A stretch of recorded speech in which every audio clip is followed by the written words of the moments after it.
Welcome to BS Uplink.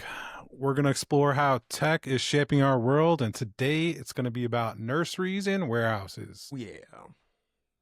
Um, yeah. So I did find this article. I found it quite interesting. And it is about, Lay it on me, man. boom, Sam Altman, kid pilled, constantly asked ChatGPT questions about his newborn. So his quote is, I mean, clearly people have been able to take care of babies without ChatGPT for a long time. Altman said, I don't know how I would have done that. I take a little issue with I this. mean, I guess As a the father myself. AI, No, go ahead. Yeah. I mean, I guess one of the leading experts in AI, I feel like, of course, he's going to use AI, right? Yeah. I mean, it's basically a commercial for his product, right? We're just like, yeah, use my product to help raise your children. Okay. We get it. But if there is any bit of truth in what he's saying, I just take huge issue with that as a parent myself. I mean, it says, still when hallucinations remain a challenge for AI products, it may be concerning to imagine relying so heavily on chat AI for baby care answers. And, I mean, this is kind of like my whole issue in this idea that, new parents, um especially as this progresses, as as Gen AI kind of progresses, are we going to start making this a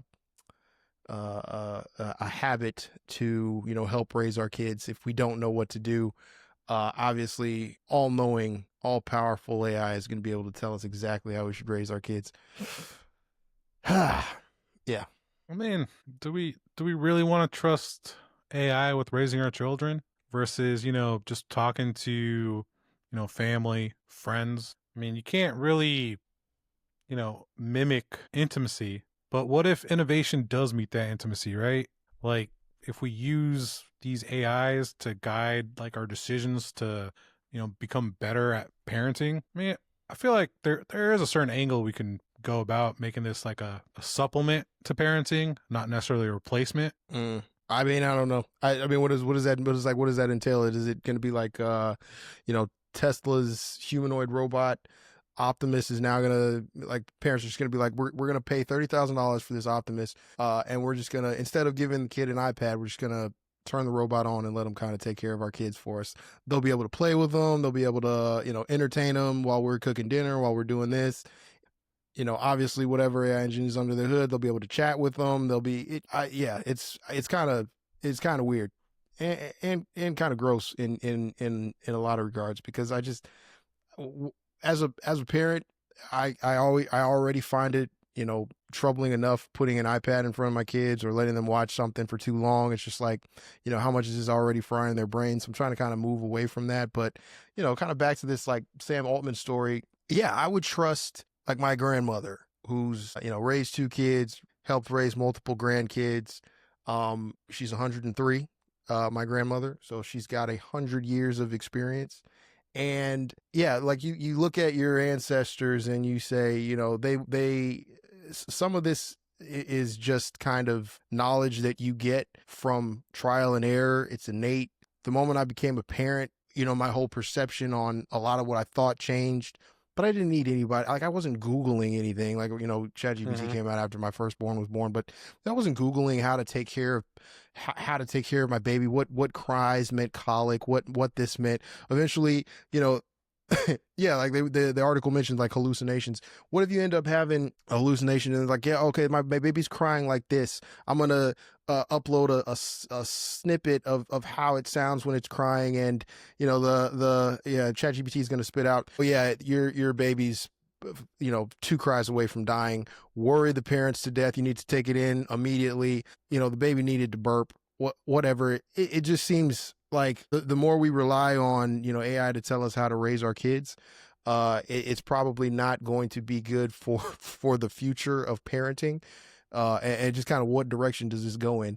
So aside from a really, really funny way of promoting your product, Sam Altman, I would highly recommend that you step away from the, ChatGPT, uh, doctor, or pediatrician, and maybe visit your, which I'm sure he is, but I don't know. I thought it was hilarious as a parent myself to utilize some of these tools in your parenting journey. I mean, I hear you. I hear you. They're valid concerns, but just wanna take a moment. Shout out to Grandma, man. 103. That's man, Shout out, Grandma. I centennial. love you. I know she's never gonna see this. She doesn't even know what a podcast is, but maybe I'll show her when I get back to Chicago. Hey, please do. I mean, I'd be interested to see. Over the last century, we've experienced a lot of information expansion or like a permeation of information. Yeah, we see as more information is put into the world. You got people writing books. I've had friends be like, "Hey, I bought this book on how to take care of a kid. When they're toddlers." I know I have friends who Google, hey, how to use a reusable diaper, those cloth diapers. So I was like, we're Mm. already asking the internet for advice, right? So to me, how I see, AI, these LLMs and parenting, we could see it in a more positive light, right? When innovation is at its best, we democratize expert, opinions and knowledge, and it's all available for parents at, a few clicks of the keyboard. So, I mean, I'm curious to see how, that's developed over time. Back in the day, we really couldn't ask much for help. You probably have to, your grandma's time, probably, go to the doctor, only trust a doctor, maybe other, mothers, midwives. Yeah, or if it takes a village, right? So I mean, your neighbor's got Yes. kids. You go over and you ask your neighbor, hey, what would you do when this happened to you? Or I mean, yeah, I guess now the village is online. The village is Gen AI. So with all the input, with all this that we know, yeah, I guess whereas you used to have to call a phone a friend, now you just you prompt the Prompt that LLM. yeah, I guess I don't know. This is yeah, this is where we're headed. Yep. I mean, it could be a positive. But Yeah. what I don't see as a positive so much is it's related in AI. We had the CEO of Amazon, Cassie. He I don't want to say warns his employees, but he gives them a notice. Hey, as we continue to expand operations and grow as a company, the workforce should be mindful that AI is a tool to be used, and it is a form of job security that it's imperative they learn AI and how to adapt with the times. Mm. What do you think about that when it comes to as adults? Yeah, if we're being geared or guided towards using AI, wouldn't it be beneficial to start using AI from a early age? Yeah, I mean, couple things on that, but yeah, I mean that you took that from this article. I thought was pretty interesting too. Yeah, Andy Jassy's chilling message to employees that AI is coming for your jobs. I don't think he said that, and we probably implied that in so many words. But yeah, I thought it was interesting that the amount of employees that Amazon has and their business model kind of that the it's about 417,000 in annual revenue per Amazon employee compared to like the likes of Microsoft, Nvidia, Apple, Meta, um, Google, Alphabet. They all generate about 1 million to 3.6 million in annual revenue per employee. And then I thought it was funny. It had a nice little quote here from Jensen that you are not going to lose your job to an AI, but you're going to lose your job to somebody who uses AI. So, I mean, everybody, especially the boomers or folks out there who, think that, AI is going to take over the world and, it's going to take our jobs. They're taking our jobs. So yeah, I mean, there's there's a silent hint of what's to come in the near future with the somewhat ominous comment made by Andy, but uh, I mean, I look at it as also an opportunity too. So yeah, I mean, the workforce is going to look completely different when my son and my daughter are Mm-hmm. of working age, and yeah, I mean, I think it's a subtle but somewhat troubling warning to some folks that there a lot of this is going to be able to be automated. A lot of what you might do in these warehouses, eventually we can do a lot cheaper with all the folks trying to do this kind of lights out manufacturing type of stuff. I mean, it's a real threat to some people's employment, and yeah, I mean, it's a conversation that needs to be had. But for those who are tech curious and want to learn a new skill, new trade, and kind of evolve with the times. I do think it creates an opportunity for them to maybe move up, maybe move around internally. Potentially, I don't know what the difference is in payment. I don't know if these warehouse workers are would be getting paid the same amount if they were to be able to do or utilize AI in some other capacity. But could be a jump, raise in pay. So who knows? Yeah, I'm really curious. That's a great point you bring up with the warehouse workers, because for tech workers, when they're told, hey, learn more about AI and incorporate it into your day to day, their job security is a little bit different. Especially when you reference like Nvidia, that it's primarily engineers, and that's why they have such a high ratio for earnings. So for Amazon, I mean, if they are counting warehouse workers, I mean, Amazon's been in the news with revolutionizing warehouses, operational efficiencies with robots, like a variety of robots, to automate a lot of these systems that they have, and build up, and they're going to build up this presence of AI and robots within their entire supply chain. So if I'm a warehouse worker, I might perceive this a little bit differently than I would be if I was, in management or in tech within Yeah, I mean, Amazon. not only that, but maybe like the drivers, even right now with self-drive. We talked about that in our last episode, right? With all these autonomous, Mm-hmm. driving vehicles, Amazon's just going to buy a fleet of self-driving vehicles, and Optimus is going to hop out and drop your package at your door, ring your doorbell, hop back in the back of the Amazon truck, and take off to the next point, right? So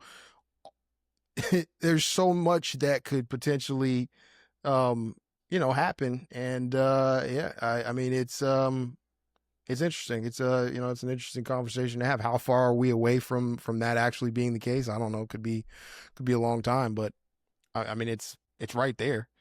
I mean, the tech's there. So I mean, have you seen any of those flying drones that Amazon's been working on? I Because saw, there yeah. might, yeah. Yeah, what are we gonna fly the packages and drop them on people's heads? Yeah, I Oh don't know. man, just drone hunting at one point. Yeah, I know exactly. But yeah, I mean, you mentioned I mean, to kind of circle back, I think you mentioned earlier about the kids. It's like yeah, I think my kids are now in a good position to learn a lot of this, and I'll be prepping their way into or I'll be kind of guiding them and steering them into the direction of how they can kind of enter the workforce now, more so than someone who's kind of thrown into the middle of it, or for some of those folks who've worked 10, 15 years at a certain position, that their job is threatened. I mean, yeah, but I guess the implications of AI are much different for how kids are going to be growing up, and who they're going to be using, or like what platforms that they're going to be using to learn and to understand and to grow, and to this I guess that's a whole nother rabbit hole. But yeah, I mean, I'm hopeful for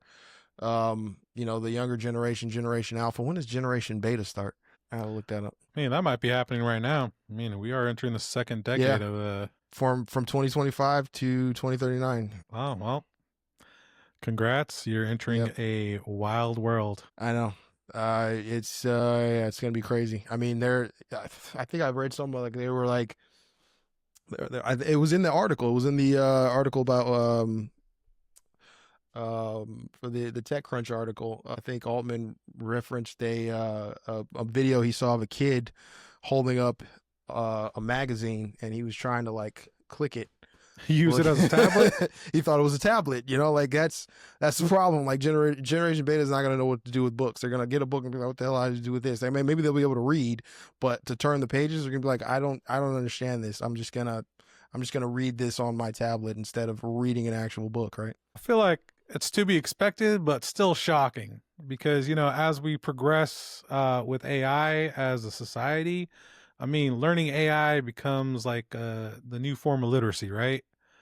and it doesn't just become about surviving. You have to thrive in this environment. But with if people don't even know how to read books, I think that same article probably mentioned. Did they mention anything about writing? Because I've heard from a Mm. few educators I know that kids or students are coming in and they don't even know how to write. They just know how to They type. just know how to type. Yeah, that's crazy. Yeah. Yeah, I mean, like my kids now, I'm happy, right? They're learning cursive, but I feel like cursive is gonna be dead in the water. Like they're not gonna even know how to read it, because everything's gonna be read on screen, and there's nothing gonna be in the font unless you change your font. But yeah, like I think the the implications are there that, if this new generation does not want to read books, I mean, you talk about like the book burning of old and like getting rid of certain books. I mean, they're not going to want to pick up a book. They're just going to want to read it on their tablet. So I guess the best way to like keep certain literature away from people would be to not offer that in electronic form, and then you'd have to hunt and find certain books, and it could be detrimental. I don't know. I mean, reading is reading. I'm guilty of it. I read most of anything that articles online. I mean, my son and my daughter, they both see me reading, scrolling on my phone. I'm very rarely picking up a book, so I'm the one teaching them that, read this Yep. on the read this on your phone, read this on your tablet. But I mean, I do switch back and forth from time to time, because I just like, the idea of picking up a book and actually being able to turn a page and read. So I don't know. Yeah, but it is I if you can fill your house with a lot of books, it's just portals into different worlds, right? indeed. So yeah. Get you away from a screen, brings you back to reality, brings you back to earth. You are sitting there with an object. You're not distracted. You're reading on your phone, a message pops up. All of a sudden, I'm back to work, or Hmm. something happens and I get distracted, and you completely decouple yourself from your devices, and you say, I'm going to spend this hour with a good old fashioned book. And man, do I sound old, but it's true, right? Like I mean, it's something that could be missing. But oh, sorry. Go ahead, Sean. Yep. Do you have anything in closing? I don't know. No, I mean, yeah, that was, I have a lot to think about. It's an interesting topic, and, it's going to impact every one of us because, as kids get used to using AI at an early age, as time goes on, we'll be interacting with them. So, I guess my question is, or statement, whether you're a new parent, a coder, a policymaker, I mean, AI is coming. It's knocking on the door. It is here. It is here. And it's saying, let me in. So, yeah. I don't know, guys. Tell us what you think in the comments. Like us, please. And yeah, we'll catch you on the next episode. Peace.